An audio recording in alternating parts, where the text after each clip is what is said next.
In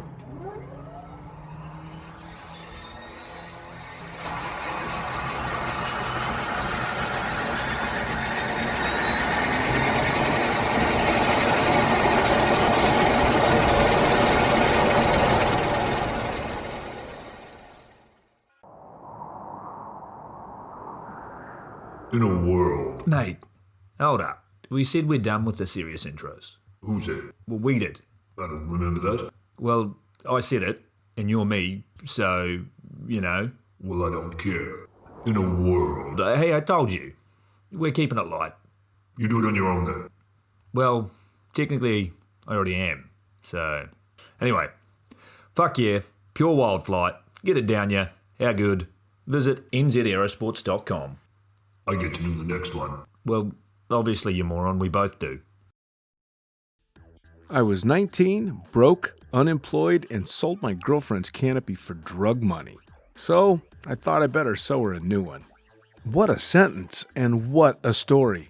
This describes the humble yet outrageous beginnings of NZ Aerosports, the home of Icarus canopies, in the words of our founder himself. From getting a paratrooper toy from his mom, watching parachutes at the DZ as a 6-year-old, jumping off the wharf with a parachute made from bed sheets, doing his first jump at 16, sewing his first canopy on a borrowed machine at 19, and starting to sell parachutes out of a garage in 1986, Paul Gyro Martin had an undying love for the sky. Our company started with one man with the wildest of spirits and a true blue sky dream, a renegade. In the time that Gyro created and ran the Icarus Canopies brand until he passed away in 2017, he pushed everything he had to its limits. We miss him, and we always will. Gyro is the next generation of NZ Aerosports. It honors our founder, of course, because it was the name we all knew him by, but Gyro the rebrand also marks the start of a new chapter, our next jump. Gyro is the space between sound and silence, art and science, chaos and calm. Gyro is a state of epic tranquility that transcends understanding. That moment, in the door, in free fall, mid-swoop, where nothing but the present exists. A perfect balance of euphoria and thrill. Gyro captures our passion for flying and our commitment to designing break-the-fucking-rules canopies that deliver pilots pure, wild flight. Coming straight from the cockpit, it's another episode of Lunatic Fringe with the fucking pilot.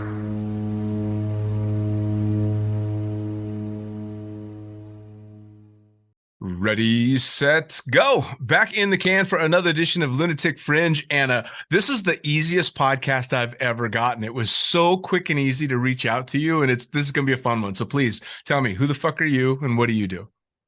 I'm Domi Kiger, and I am a skydiver. I guess that's the word that would encompass everything that I do the most. It kind of covers everything, yeah? Kind of covers everything, but there's so many little intricacy in there. It's always really hard to explain to people what the fuck I do. Right. Well, especially for even for jumpers, sometimes it's hard to explain, but for non-jumpers, trying to tell people how you survive by jumping out of airplanes can be really difficult. I tried to do a TED talk about that. It took me 16 minutes, and I'm not sure I completely succeeded. Right.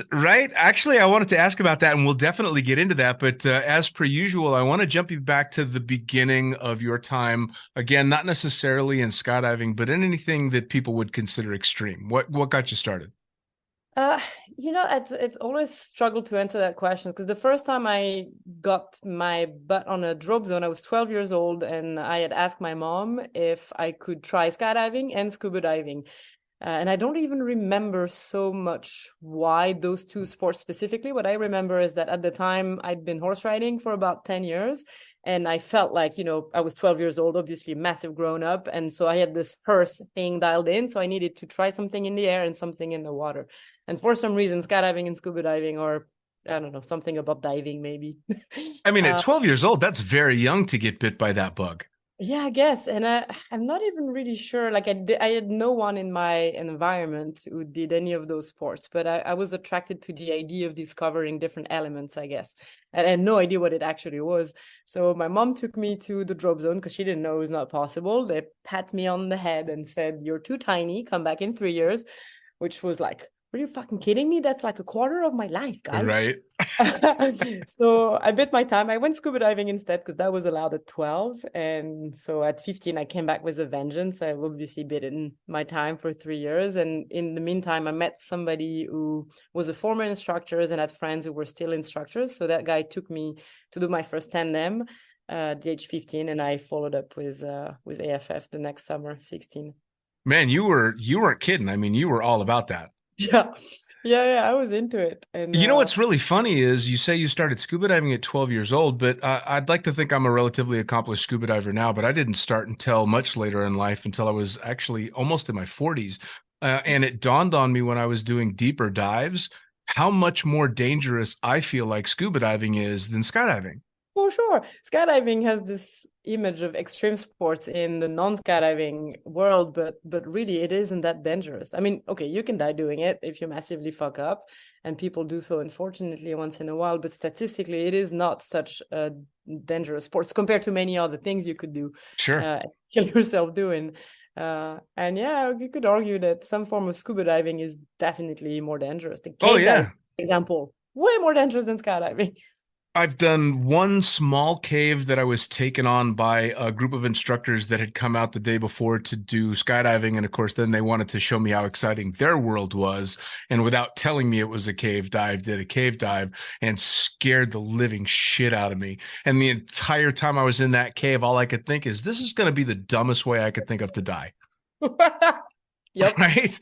I suppose the only reason that a 12-year-old wouldn't be able to skydive as accessibly as to scuba dive is because there's just no equipment proper to them. Yeah, properly. And I guess maybe people assume you don't have the either mental capacity or emotional like ability to control yourself good enough. I think that just described most of the skydivers I know. Yeah, I mean, skydiving is not a difficult sport physically wise. Like, never landed from a skydive feeling like, I did mess that up because my cardio isn't good enough or like my strength isn't enough. Like, it is very much, there's an element of balance and proprioception, but at the core of it, it's your mind. Like, first doing that first jump, like quieting it on your mind and accepting that, okay, you've done your research, you know, in the theoretical and intellectual standpoint that this is okay to do, and everything that screams in your mind not to do it should shut up. Yep. It takes courage to do that.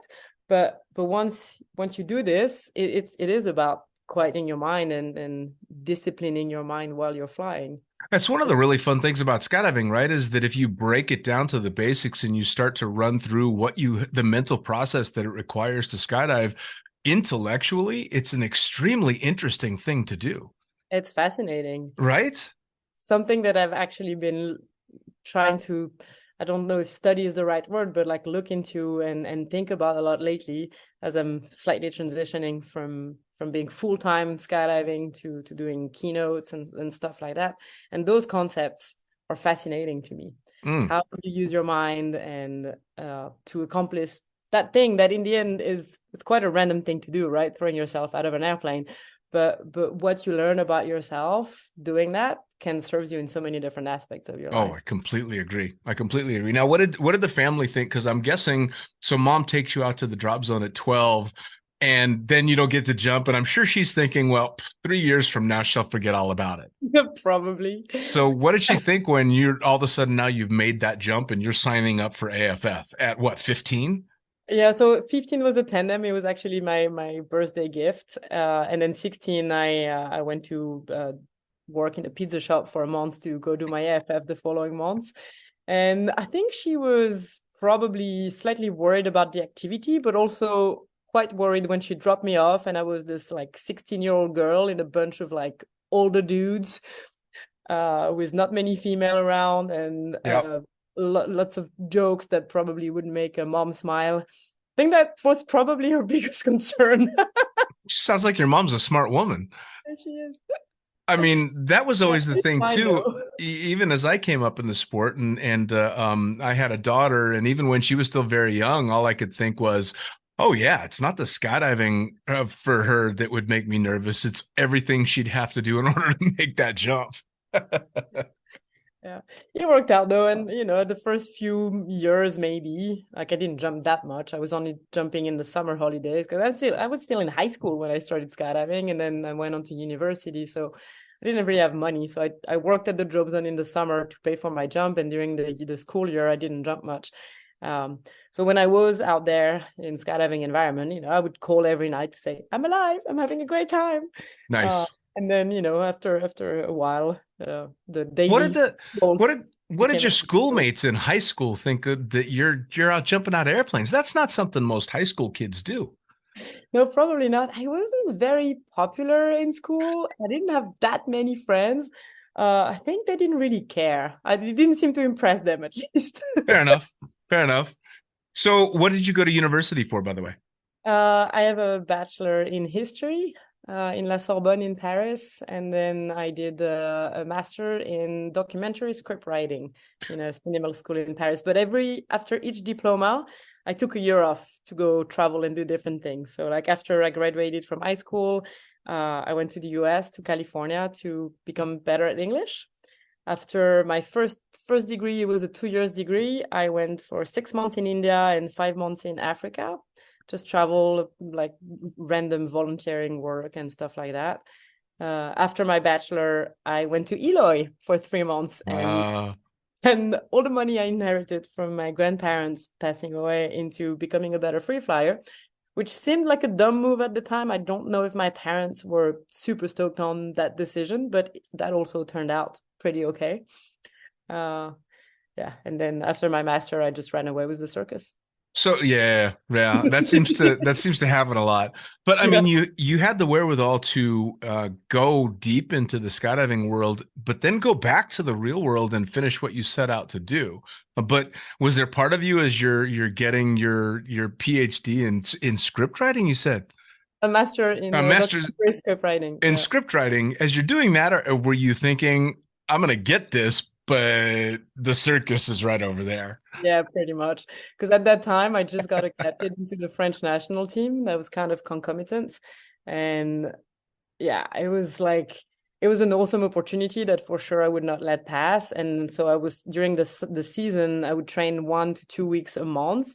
So I knew that even coming out of school, nobody would hire me when I said, hey, I have zero experience, I'm fresh out of school. Plus, by the way, I'm gone 1 to 2 weeks a month for 6 months in the middle of the year. So I just thought I would do that for a year or two, see what happens, and then I would have to go back get a real job. And it's been 15 years, and I'm still at it. Yeah, that seems to happen. I mean, more than a few of the people that I've talked to on the podcast have a similar story with different fields.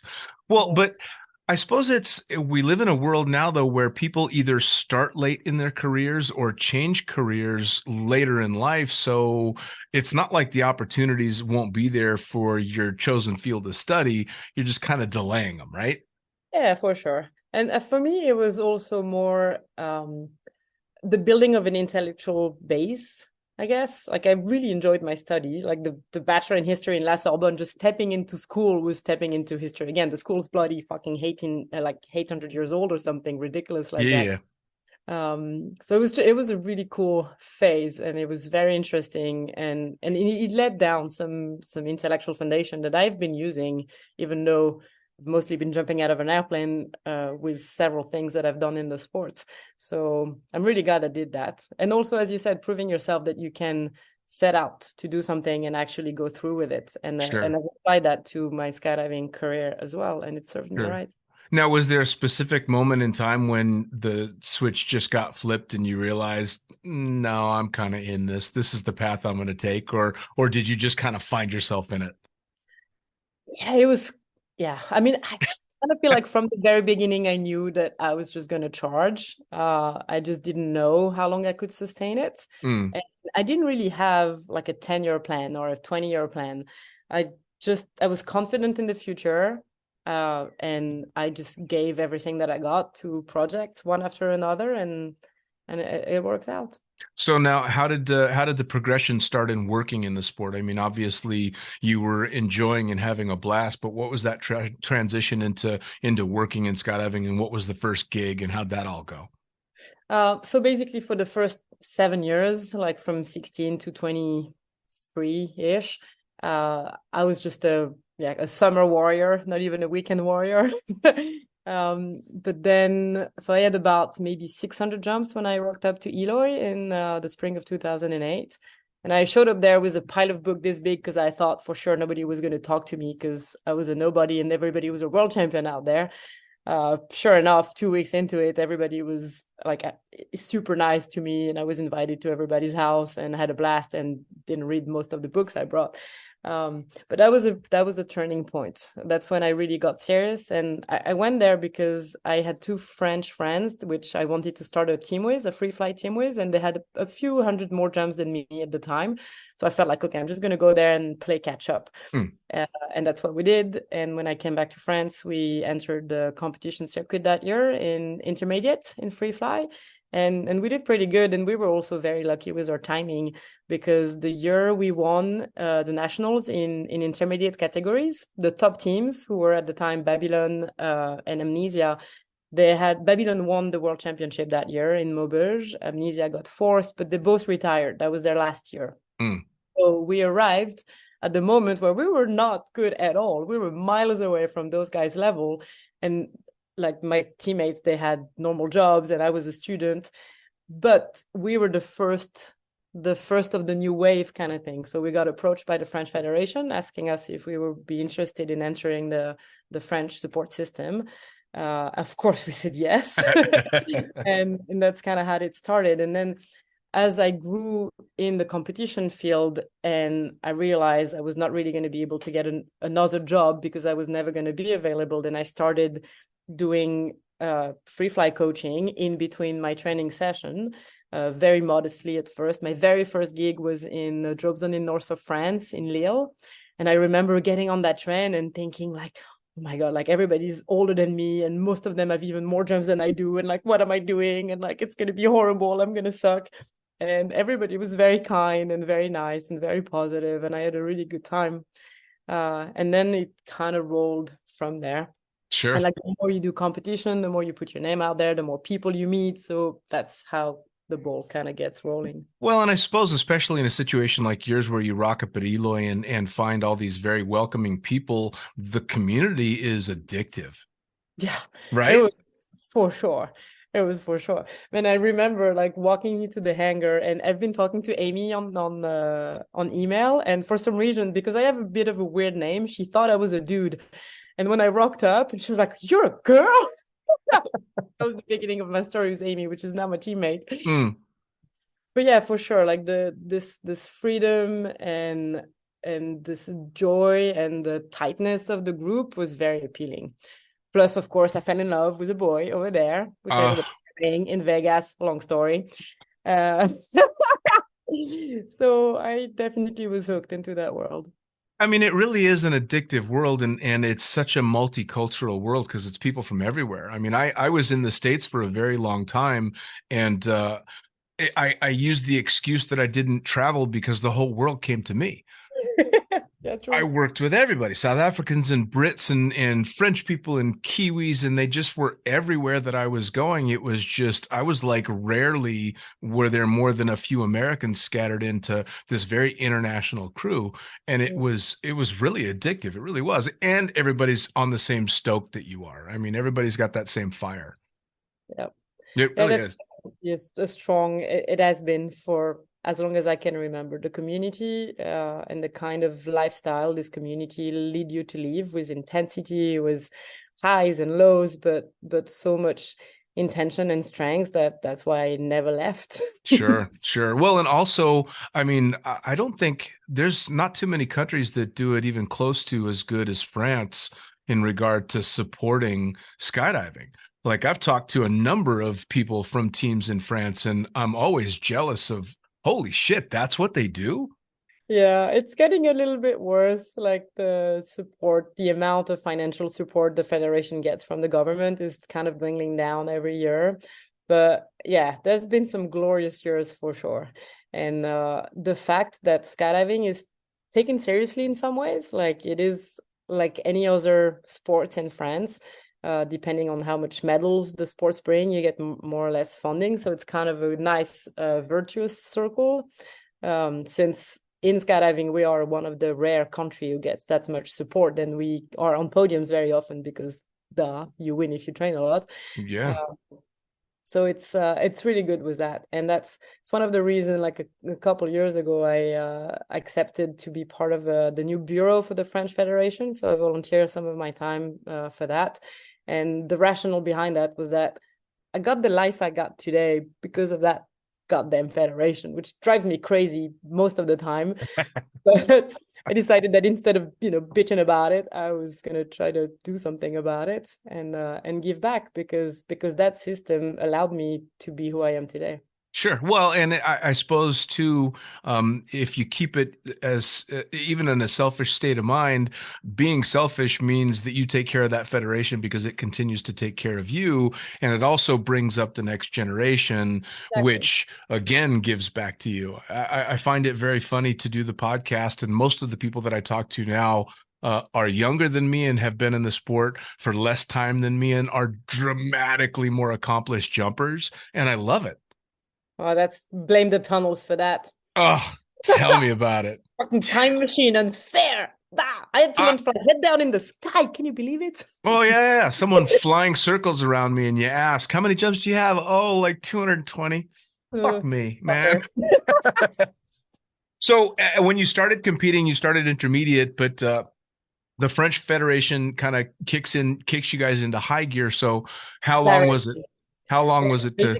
2008, we were by ourselves competing in intermediate, winning the nationals. And by the next summer in 2009, we were getting a bronze medal at the World Cup.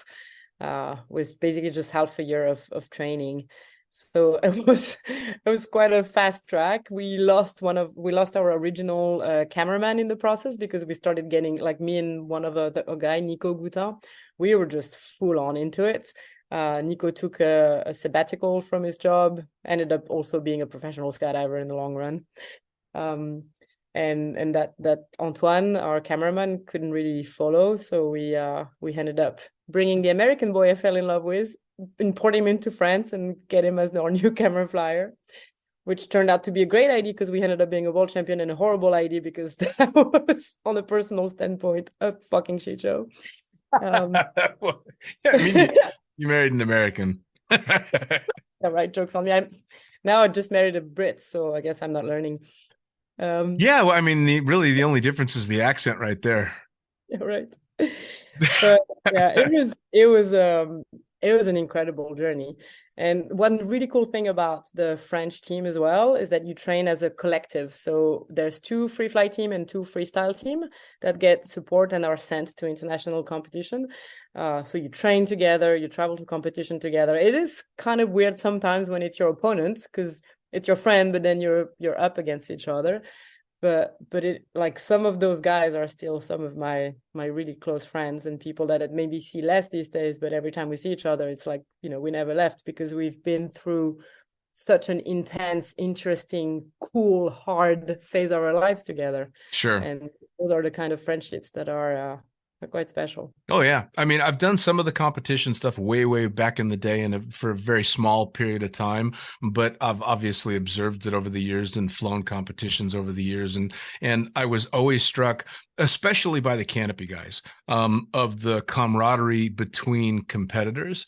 And I see that obviously with 4 and 8-way, they're a little bit more hardcore when the competition's going on, but at the end of the day, they're still all friends. I remember giving Craig Gerard a hard time because he was coaching 10A in Dubai.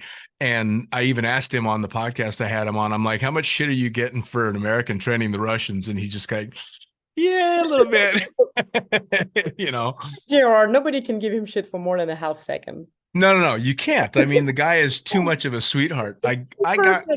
It's my claim to fame. I got Craig Gerard to sit and talk for an hour and a half about skydiving in a toilet with me. Right? I need to find that one. Yes. How nice a guy is that he literally came to my house and sat in my spare bathroom and talked skydiving while we got drunk in my toilet. Sweet. Yeah, that's actually why I say back in the can in my introduction is because it was the can. We were in the toilet. Yeah, fair enough. So, so for you, the competition stuff and standing on the podium happened quickly. Pretty quick, yeah, because we started on the international scene in 2009 with a bronze medal, and then the next year we didn't go because I broke my back a month before in a free fall collision, which was totally my fault. It was my one and only accident in skydiving, and it was a good lesson. And I used that story. I basically made a mistake in I was leading a track dive and I was doing a back-to-back, and it was the first jump, and I realized I was kind of a little bit far and I thought I'm not going to make it. So I thought I counted everyone in the jump and decided to do one of those to come back to the drop zone. Obviously, one of the person I didn't hear his leader was still coming out for me. So I tell that story to pretty much every single angle group that I coach, because it's a very vivid way to explain why you should not do that. Absolutely. Well, it's those kind of lessons that I love getting across on the podcast. I have a bunch of people listen from a Facebook group called the Beginner Skydiving Forum that has like 60,000 members now. And Wow. For those that are listening, are the people that are really trying to get into it, and hearing somebody at your stage in skydiving telling them, this is when I fucked up and this is what it cost me. It's a great lesson, because let's face it, skydiving is the sport where you want to learn from other people's mistakes. Yeah, for sure. And that's something that with a group of friends of like free fly coach, and I work a lot with Tora. We've started a coaching masterclass a few years ago, and that's every one of those masterclass. It's a week long. We have a session where we share our fuck ups. Not only because we want the lessons that we learn to be carried on and passed on, but also because we want to create a culture where it's okay to own up to your mistake and not just swap it under the rug, hoping nobody saw you and carry on. Because that's something that is sometimes lacking a little bit in our skydiving world, whether it's for ego reasons or because you're afraid of like losing work or credibility, or like there's all kinds of reasons that can push you to not own up to mistakes. But that is a dangerous culture to live in. And one of my friend, Marius Sudberg, he's from Scandinavia, and he's the one who kind of first brought that whole thing to our attention by sharing a book called Black Box Culture, which study the difference between the world of aviation and the world of medicine, where in the case of aviation, you have every single incident or accident is thoroughly researched into and shared and built upon, so nobody makes the mistake again. Whether in the medical field, there was countless examples of people kind of hushing problems and not learning from mistakes. And that's been something that's been important to us since, to try to share those and make sure that people are okay with sharing those. Like, we're human, we're going to fuck up at some point. There's no way around that. That's why I don't base jump. Well, being able to admit to stuff like that takes a huge weight off your shoulders as well. I mean, it's freeing to be able to say, hey, these are the mistakes that I made. They're laid out there and I'm human. When I would train other pilots to learn to fly jumpers, I, of course, had been doing it for so long that it looked like I just had everything dialed in. And at some point during training, I would have to tell each and every one of them, oh, no, I fuck up 2 or 3 things every single load. The trick is recognizing that you've done it and fixing it. And that means you have to admit to yourself and sometimes to other people, I screwed that one up. Let's keep it from being a serious one by admitting when just a little shit's going on. That's very important. Yeah, I definitely agree with that. That culture in skydiving that doesn't talk about some of the stuff definitely needs to be pushed away. We have to be more open with stuff like mistakes and accidents. And I talked to somebody else that really wants to push talking about mental health in skydiving, which I think is a huge thing as well. Just having that incredibly open culture like we do around the bonfire, but for some reason, as soon as the jump light's on, that seems to fade a bit. Yeah.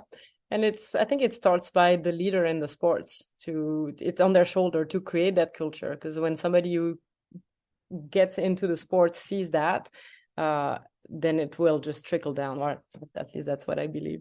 Oh, no, absolutely. In fact, the majority of the comments that I get, especially with high profile skydivers, with the podcast, when they talk about their mistakes, the people that appreciate those podcasts the most are like, oh my God, this person was a rock star to me. And now they're a hero, but they're human. And they've told me about their mistakes. They told me when they were scared. They told me when they were nervous, or they rode the plane down because they had a bad feeling. And it just kind of makes everybody else go, ah, okay, I Okay get to it. do that. Yeah. Yes, it's absolutely okay. And it's that culture of I'm not supposed to be scared bullshit that needs to go away. Yeah. I think we're stepping into the right direction. Oh yeah. Oh yeah. So with all the competition stuff, I know we talked just at the very beginning. You had mentioned that you had done a TED Talk. How did that come about? Well, that was kind of just before COVID started, actually. I decided to get into public speaking. I had two of my very dear friends. One is gone now, unfortunately. Fred and Vince, the Frenchies, probably know them. I knew them very well. Yeah. Yeah. So they've been doing that for a few years, and that's something I wanted to get into. So I had a long chat with Vince and asked him like how they started doing it, and he put me in touch with the person they did, French woman they did coaching with to start doing that. And through that person, she got my attention that there was this TED Talk application opening not too far from where I lived, and I thought, fuck it, I'll give it a go. So I applied, and it worked out. It was quite a long process from application to actually being on stage. It was about a year, and it was super interesting. It was difficult in many regards because like you have a short time, and I tend to talk too much. So I'm glad we have an hour, you and I. I've been told many times I use way too many words. So you only have about 15 minutes. You have to be concise and impactful. And mostly the people you're going to physically speak in front of, like they're not skydivers. So you need to make it understandable and attractive and interesting for them. But you also know that shit's going to get on YouTube at some point, and all your mates and peers are going to hear it. And so you also, don't want to betray the cause. So Yep. You want to find this middle ground between being understandable to non-skydivers while resonating and kind of doing your community proud. So those are two requirements I was very self-conscious about, and wanting to kind of open a window on our little world, and that it might seem crazy from the outside, but all the reasons we're doing it for are usually not the one people think it is. Sure. So it is in French. I have been working on a translation, but it's the whole TED thing. It's quite a long process. So I've sent the subtitles, and now it's kind of in their hand to put it up. So hopefully it will get down at some point, because I would love to share it with my English speaking friends. But it was an amazing experience. And I looked it up and listened to about 5 seconds of it with no subtitles, and went, well, shit. Yeah. So what was the angle that you took on the talk? I mean, what was the general gist of it? So the title was "Why Do I Jump Out of Perfectly Good Airplane?" Which is a bit of a cliche title, but I wanted to first convey what it is exactly that we're doing, and then why I'm doing it. So I use one of the jumps from at the time, the previous women's world record. We broke it since, but at the time it was the 65 way. So I start by running people through a jump from basically gear up to landing, try to make it an exciting story, but also explaining what it is that we're doing, the terms, and what is relative when, and how do we feel, and how this whole thing works basically. And then I show them a video of the jump, and then the second part of the talk is kind of my reasons for jumping. And it ranges from basic stuff like actual love of the physical sensation or the beauty of the places it takes you, but also, mostly in my case, the life it allowed me to live, and kind of tapping deeper down into my motivation. There's this Spanish writer called Javier Cercas who said that, like, for him, reading literature is a way to live in a more intense and a more complex way. And I very much agree with that. And that's one of the reasons I absolutely fucking love reading. But that's the same reason I love skydiving and the life I lead skydiving, because it allowed me to go way beyond the life I could have led if I had stayed in Paris and become a history teacher, for example. And that's something that's people who think skydiving, wow, extreme sports, they don't necessarily realize what it actually does and change into your life. Like what taking that leap of faith into a weird sports, deciding to have to make it my profession as an independent, as a woman. Like the whole thing was slightly risky, but taking that risks is what allowed me to live the life that I've been leading and that I've so in love with and so grateful for. Sure. That's the main message I wanted to convey. Like, I mean, and honestly, skydiving can give such a huge base for different directions you could take a talk like that. I mean, just the dealing with the fear factor of skydiving, my Lord, you've got hours worth of TED Talks just dealing with the mental hurdles and I mean, going from that first jump fear to the first AFF fear to the first big wave fear and the different ways that you have to overcome it. Exactly. And explaining the difference between those fears. And actually, that's one of the things I got the most people reaching out to me afterwards, was that at some point I explained that I'm like stressed, like before jumping on that big wave, like I have fear symptoms, like my heart rates accelerates and like my brace shortens if I don't pay attention to not let it do that. And I explained that it's not so much that I am afraid of jumping out of the plane, because that was very much the case for my first jump and maybe the first 50 jumps. Sure. But now that I'm about to jump on a big wave, it's a performance stress. It's so it's slightly different. But I had a bunch of people writing me after that, and especially young jumpers that were like, okay, so you were scared for the first 50 jumps. Like, yes, I was. Yep. It was.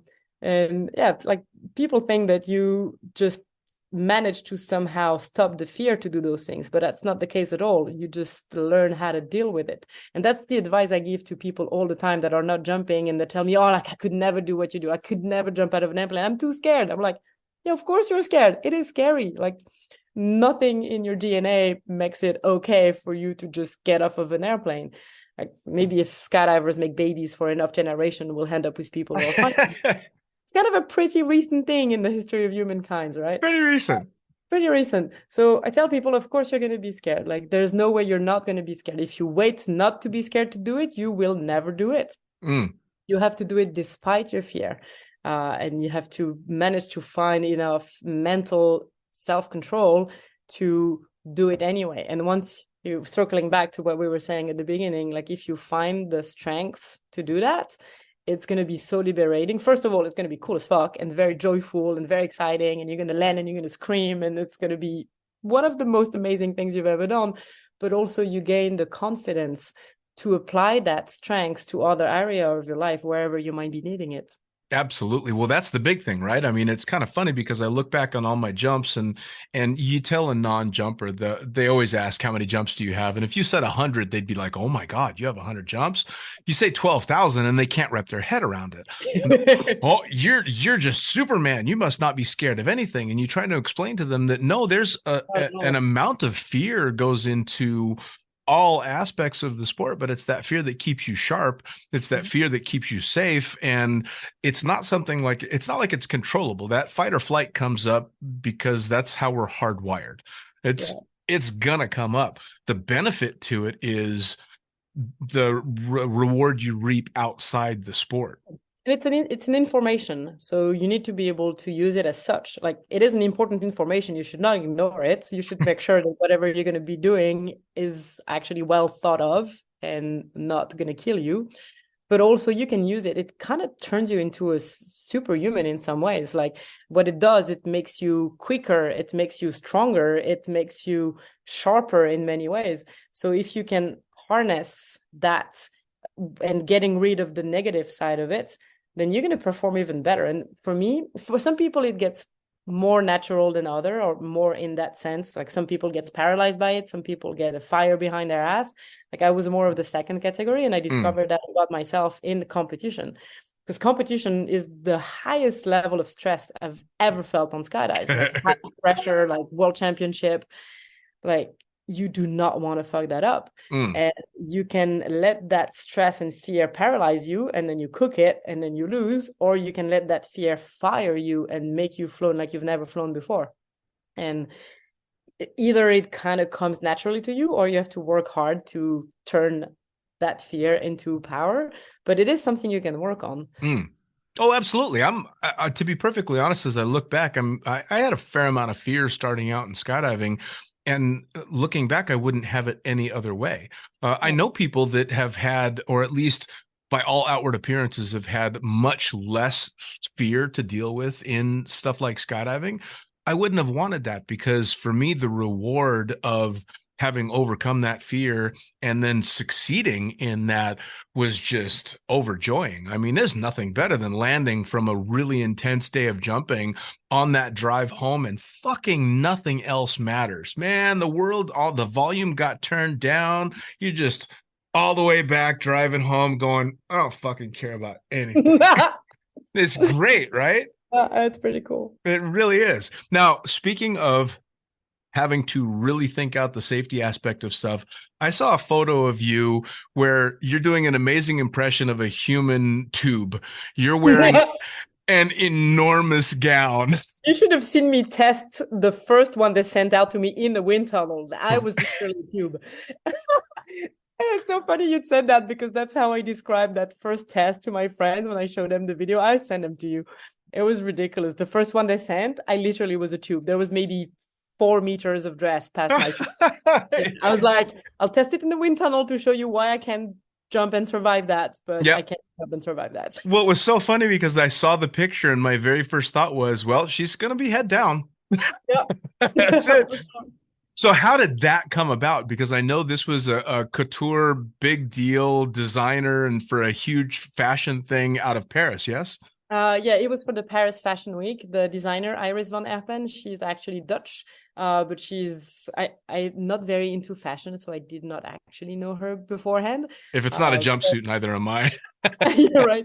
But she turned out to be an incredible human being. She's the person who asked me the most profound and interesting questions about skydiving I've ever been asked, because she has such a creative mindset, and she really looked at, and she's a dancer herself. And she really looked at free flying, especially as a form of art and dancing. So it was really interesting to exchange with her on that. She randomly found me on Instagram, and that was really strange to me, because I am by no means a big deal on Instagram. At the time, I mean, I still don't have many followers. I got my blue tick yesterday, actually, which is random. Like, woo, I'm a big deal now. But yeah, there's so many other women who have much more bigger presence in, like, skydiving women who have bigger presence on Instagram, or maybe physically more fit to be a model. I'm like, not very tall, not very slim. I'm like, so it was very surprising to me that she would reach out to me. But for some reason, she liked, I'm not even sure what I wrote and how I presented my sports.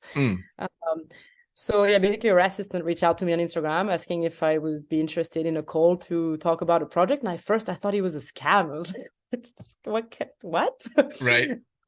But yeah, I went on that call and we exchanged, and she explained her idea of, basically, it was during COVID, so they were not allowed to do runway shows that time. So she was going to do a video presentation of her next collection. And she had this vision of presenting one of her gowns in freefall. And she asked if it was possible. So I said on paper, yes, but we are going to have to work together quite a lot. And then started maybe 3 months of heavy exchanges. And I reached out to some of my girlfriends, like Roberta Mancino, first of all, who was very helpful. Laurie Lubé, who did some flying that you did a podcast with as well. She had flying in a tunnel before. My friend Magali Braff, she jumped a wedding dress. So I basically called all my girlfriends who have jumped in a dress before and be like, okay, give me everything that you've got. And I, pieced a lot of things together. And Roberta was especially, because she does also a lot of stunts and Hollywood jumps. So she was very helpful in, like, precise details about where to cut what and, like, how to make the parachute as invisible as possible while, remaining safe. So first I went to Amsterdam to try out some fabric in the wind tunnel in Utrecht, because she had all those ideas, and I kept telling her, the wind is going to destroy everything. That should be the mindset that you're in when you build that thing. But telling that to somebody and having them actually seeing the effect of the wind on fabric is two different things. So that's why I wanted to go there and actually, go to the tunnel and fly with different type of fabric, so she could see how, first of all, how it reacted, but also how it held up. Most of it didn't held up. Right. So I think that helped her, like, the direction of the design of the material that she used. And then they sent the first prototype that I tried out in the wind tunnel in Paris, and that's the tube one. It was ridiculous. It was so long, and like I could get into like a head down carve with it. But then just for the lulz, I flew it on my belly to pretend I was gonna open, and basically that's me here, and it just was doing this over. Yeah, I'm not pulling in that. So yeah, I told her I was not feeling very comfortable about jumping that, and it had to be shorter. So they sent another prototype, which was way shorter, which I received because I'm traveling all the time, right? So it makes like knowing where you test things a little bit random. And at the time, I was with my partner in England, and all I had with me was my Valkyrie 79. I was like, oh. Not really the canopy I was planning on jumping to test that thing, but that's all I got. So here we go. So I did test it with the Valkyrie, and it worked out, actually. I was very happy about that.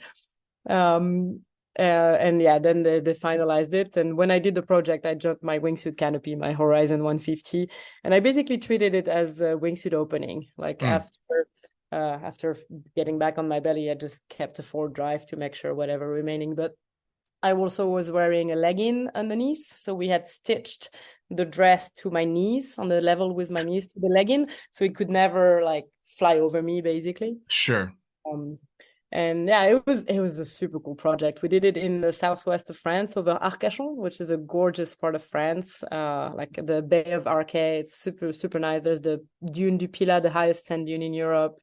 And my ex-teammate Nico, he runs a drop zone over there, so we went and did that there. And Alex Emar did the video, and Yenny Norin did the kind of the backstage photography and some outside shots. And it was super cool. I couldn't jump a helmet, obviously, nor an altimeter, so I had nothing, just the dress and my parachute. And Alex was my cue, basically. Like we had planned the different angle that she wanted and the different things I was supposed to do. And then when he left, it was my cue to flip back to my belly and pull. But then she wanted to do a jump with a 360 camera and absolutely nobody else on the shot. So I had to do a solo jump with a 360 on my belly, still with no altimeter, no ultrasound, no helmet, nothing. And I was like, I mean, I have 9,000 skydives. I probably got this. I'm just going to count. So I get out there. I start counting. And then I get distracted because it's pretty. And then I'm like, shit, where was I again? I was like, oh, whatever. And then, kind of just by eye. And then I looked at my vigil and I pulled exactly the same altitude as I ever do. That internal clock, boy, I'll tell you what, after 9,000 jumps, it's pretty wired in there. It's pretty wired. For sure. Yeah. When I first saw the picture of you head down in the dress, I was trying to figure out, I'm like, all right, pull time's going to be interesting trailing that much cloth. I wonder can she cut the whole bottom of the dress away? Like I'm running through all of these ideas of how the fuck is she going to get through that? But I mean, angle flying out of it, sure. But my head didn't go there. I'm like, all right, I got to know. Slight forward movement, basically like a wingsuit jump with not so much resource. with a very long flowing blue gown. Yeah, and a big fat canopy over my head. And a big fat canopy. So with stuff like that, I mean, you did the competition, you've gone into doing specialty jumps like that, clearly doing a bunch of coaching. What direction are you heading now with your career, not just with jumping, but with everything? So when I stopped competing in the sky and stopped the team, it was called Crystal. I got into another team, which is called Joyrider. We actually had a few Joyriders on the podcast before. And we did some competition in the tunnel, and nowadays we mostly work together, train together a bit, and then organize events together. And we just brought in like a bunch of new, not just, but for the last few years, we've been bringing up new blood, and we kind of see it as a way to pass the torch as well, of bringing more women into this kind of career. and having the support system to dare to go into that. So that's been super cool, and that's something I definitely want to keep putting some effort and passion into. I keep telling myself that I'm going to start do less, but I am suck at saying no. So so far it hasn't really worked out. I keep traveling around to really cool location to hang out with really cool friends, to do some free flight coaching. But 3 years ago, I opened a wind tunnel in France called Zero Gravity. It's at the doorstep of a big theme park, Futuroscope, about 3-hour drive from Paris, between Paris and Bordeaux. So I moved there, about 3.5 years ago, and I did that with 4 other partners. Obviously, there were some responsible adults in the mix because not on me to do anything accounting related or. So I was more in charge of like the sports side of things, and I'm still involved, but less heavily now. It's been 3 years. The business is rolling, so Sure. I'm keeping a foot in it, but a little bit more lightly. And then for the last couple of years, I've been working on developing my speaking, motivational speaking, keynote speaking business. So I don't dedicate nearly enough time to it because I can't say no to skydiving events, but I'm working on it and it's going pretty well. It's been very interesting on an intellectual standpoint, very rewarding to be able to make an impact on people outside of my community with lessons learned in this weird world of ours. And it will allow probably a little bit more geographical stability, which I'm going to need because I'm hoping to start a family at some point. Sure, absolutely. Well, it's kind of funny too that I can think of a number of skydivers that have gone into keynote speaking and public speaking because you do come up with a wealth of experience that the average person will never have. But it coincides so well with the fact that I think I forget where I read this statistic, but people fear more than death public speaking. So so coming from a skydiving background, it makes sense, to somebody that's had to overcome that level of fear, because public speaking can be intimidating. But if you put me on stage in front of a large group of people, I might be nervous, but I'm going to get through it. I'm going to be fine. And but you have the tools to deal with that fear as well. Sure. You have to use them to deal with jumping out of fucking airplane. Yes, because of doing shit like jumping out of airplanes. Yeah, you learn to just put that fear in the background. And I used to say it in regard to flying in an emergency situation and flying the airplane. At one point, every time you just tell yourself, all right, once I'm on the ground, I'm going to fucking freak out about this. But I don't get to do that until the choppy thing stops spinning. So it's the same thing, whether you're on a jump or you're flying a plane or you're on stage, you tell yourself, all right, I'm going to fucking freak out later. Yep, that rings a bell. That's very cool, though. I mean, because you have the opportunity now. So you live in France, but then you travel for everything else.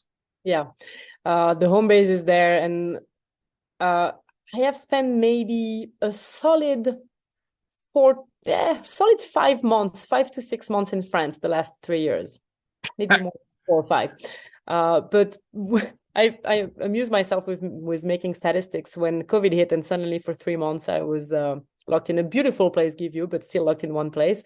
I started looking at my Google Calendar and I discovered that in the past 10 years, so we're talking like 2010 to 2020, there were 3 occurrences of me spending 3 weeks in a row in one place.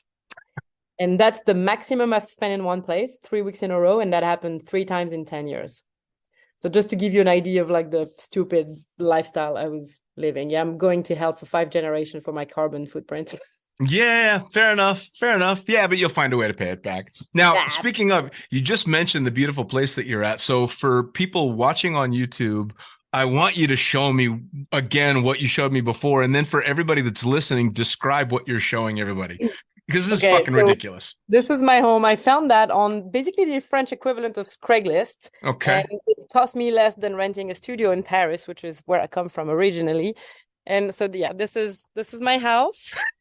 And this is where it is. You live in a fucking castle in France. I live in a fucking castle. We even have towers. I'll show you the towers because they're really cool. Just kids, this is what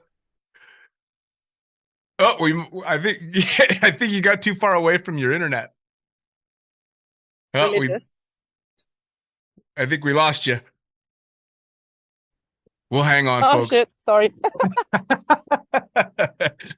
We got you. I'm coming back. I'm coming back. That's okay. We still got you. I love that kids, for everybody that's just getting started in skydiving and everybody that's watching and listening, just know that being a skydiver, eventually you're going to get to live in a castle in France. Yeah. That's what being a skydiver does. I'm waiting for my castle. I've been told it's almost ready, but not quite. So, well, you can come and visit mine in the meantime if you want. Absolutely love it. So before we get going, I want you to tell everybody, how do they follow you? How do they find you on social media? How do they get coaching from you? How do they go to your tunnel? How do they hear some of your keynote speeches? Well, I'm on Instagram under Domi Kiger, I think. DOMIKIGER. I still have the good old Facebook page as well. I'm on LinkedIn. And yeah, I don't know. I'm not hard to find, I think. So the normal social media routes? Yeah, normal social media routes. If you want to do some coaching or come to the tunnel, just reach out to me privately. Nice. And I'll, Well, I don't know. The blue check, as soon as I saw that, I'm like, I don't know if I'm going to get a response. But apparently you just got that, so it hasn't gone to your head yet. Yeah, that's funny. I've applied a few times in the past, and I feel like I haven't done anything different this time. And somehow I got it in like 12 hours. I was like, fancy that. I've applied a couple of times and I just get back a ha ha ha ha ha. Like they're not giving me shit. It's funny because obviously some of the people that we have in the sport are very, very high profile because of the visual impact that they have with skydiving. And as soon as you see the blue check and 100,000 followers, I always assume this person's going to be difficult to get a hold of, but by and large, skydivers answer their messages. That's fucking cool. We're not that big of a deal. Like skydive, nobody really cares about us, which is kind of cool. Like I keep telling people, like I've met, like actual athletes from other sports that are also like high profile or anything. Like we don't make that much money. We're not that famous, but we get to live a freaking awesome life without all the downsides of being famous. Because I think being constantly in the public eye or being bothered every 5 seconds without being able to answer people who now think that you're a cunt, that's probably not so nice. And we have the luxury of we can be accessible easily, so why not be? Yes. That's the beauty of skydiving. You can get one-on-one coaching with a world champion easy. Well, that's in soccer. Yes, that is the greatest thing about it. I mean, I've talked about it many times on the podcast. I've gone from hero worship to friends with so many people that I grew up in the sport admiring, and now they're buddies that send me shitty messages in the middle of the night. It's it's great. It's fun to find out that they're human beings, and it's fun to have them share their experience and just be great people, regardless of their experience level. Again, back to Craig Girard sitting in a toilet. I mean, you don't get more awesome than that. No, it's hard to be. Speaking of, I reached out to you today to do this podcast, and we've just finished it, and it's been fantastic. I can't thank you enough for being so easily accessible and having really a wonderful chat. It was a lot of fun. Thank you so much for having me. I've been listening to a bunch of my friends on your podcast, and I'm hoping you would send me a message one day. Well, there we go. I'm glad we got it done. This was so good, and I can't wait to see what comes next and to hear about how all the speaking goes. Thank you so much. You take care. Take care. Well, there you have it. Another episode of the Lunatic Fringe podcast, brought to you as always by, well, wait, not as always, actually. Brought to you now by Gyro. Formerly known as NZ Aerosports, you'll head to gyro.com for their next level line of canopies. By Pussfoot, the Extreme Sports Collective. Head over to pussfoot.com to check it out. By Summit Parachute Systems, check out summitparachutesystems.com to talk to Jarrett Martin and the gang about kick-ass pilot rigs, rigging courses, and more. By Flyaway Indoor Skydiving, go to flyawaytn.com and check out all the cutting-edge stuff to come.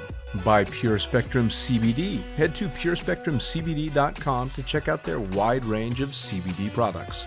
And as for us, head to the lunaticfringepodcast.com to listen to any of the hundreds of episodes currently available. Hit the link for our YouTube channel, pick up your copy of the Lunatic Fringe book or The Accidental Stripper, and get a sneak peek at upcoming guests. Once again, thanks for listening. We'll see you next time.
Damn.